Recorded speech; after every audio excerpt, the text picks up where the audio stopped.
Hello guys, welcome back to my new video. तो guys इस वीडियो में हम रोहित शर्मा, विराट कोहली एंड हार्दिक पांड्या सर की ड्राइंग करेंगे। तो गाइस हम यहाँ पर इस ड्राइंग को ड्रॉ करने के लिए सिंपली A3 साइज के कार्ट्रिज के पेपर का यूज करेंगे। एंड गाइस इसी के साथ इस ड्राइंग को करने के लिए हम यहाँ पर सिंपली ग्रिड मेथड का यूज करेंगे। तो सबसे पहले मैंने यहाँ पर रेफरेंस फोटो के ऊपर कंप्लीट ग्रिड लाइंस को अप्लाई कर दिया है। एंड गाइस अगर आप लोगों को नहीं पता कि A3 साइज के पेपर पर हमें ड्राइंग करने के लिए सिंपली रेफरेंस फोटो के ऊपर किस तरीके से एक्यूरेट ग्रिड लाइंस को ड्रॉ करना होता है, तो आप लोग इसके लिए जो हमने छावा मूवी की ड्राइंग की थी, आप लोग उस वीडियो को देख सकते हो। इसके बाद गाइस अगर हमें सेम रेफरेंस फोटो जैसे ग्रिड लाइंस को हमें A3 साइज के पेपर पर भी ड्रॉ करना है, तो सिंपली हमें पेपर के चारों तरफ 3 सेमी छोड़ के मार्क करना होगा। तो चलो सबसे पहले कर लेते हैं। गाइस A3 साइज के पेपर पर हमें ग्रिड लाइंस को अप्लाई करने के लिए सबसे पहले पेपर के ऊपर एंड नीचे की तरफ 3 सेमी छोड़ के 42 सेमी तक मार्क करना है।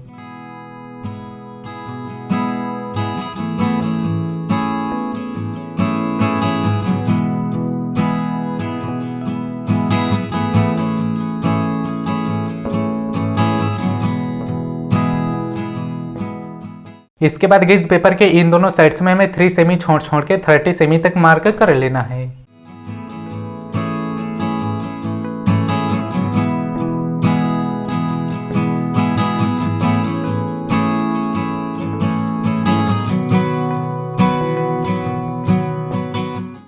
गाइस पेपर पर चारों तरफ 3 सेमी छोड़ के कंप्लीट मार्क कर लेने के बाद अब आपने सिंपली जो पेपर के ऊपर एंड नीचे की तरफ 3 सेमी छोड़ के मार्क किया है, इन मार्क को आपस में एक स्ट्रेट लाइंस में मैच कर लेना है।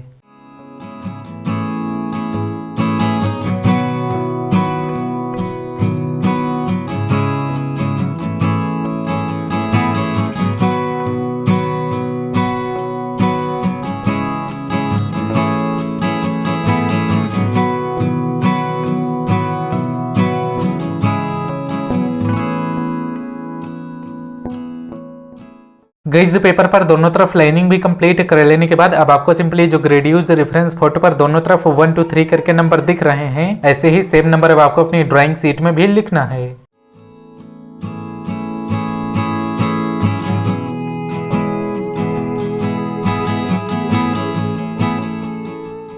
तो ओके गाइस, हमने यहाँ पर रेफरेंस फोटो जैसे सेम ग्रिड लाइंस को A3 साइज के पेपर पर भी क्रिएट कर लिया है। इसके बाद जैसे कि मैं सिंपली यहाँ पर रोहित शर्मा सर के इस वाली आई से इस ड्राइंग को स्टार्ट करूंगा, तो ये वाली आई जिस बॉक्स में होगी मैं उसी बॉक्स से अपनी ड्राइंग शीट में ड्राइंग को स्टार्ट कर दूंगा। तो ऊपर की तरफ से 1 2 3 और ऊपर से नीचे की तरफ से 1 2 3, तो यही नंबर मैं अपनी ड्राइंग शीट में भी काउंट कर ले रहा हूँ। तो ऊपर की तरफ 1 2 3 और ऊपर से नीचे की तरफ 1 2 3। तो गाइस मैं सिंपली यहाँ पर इस नंबर के बॉक्स से ड्राइंग को स्टार्ट कर दूंगा।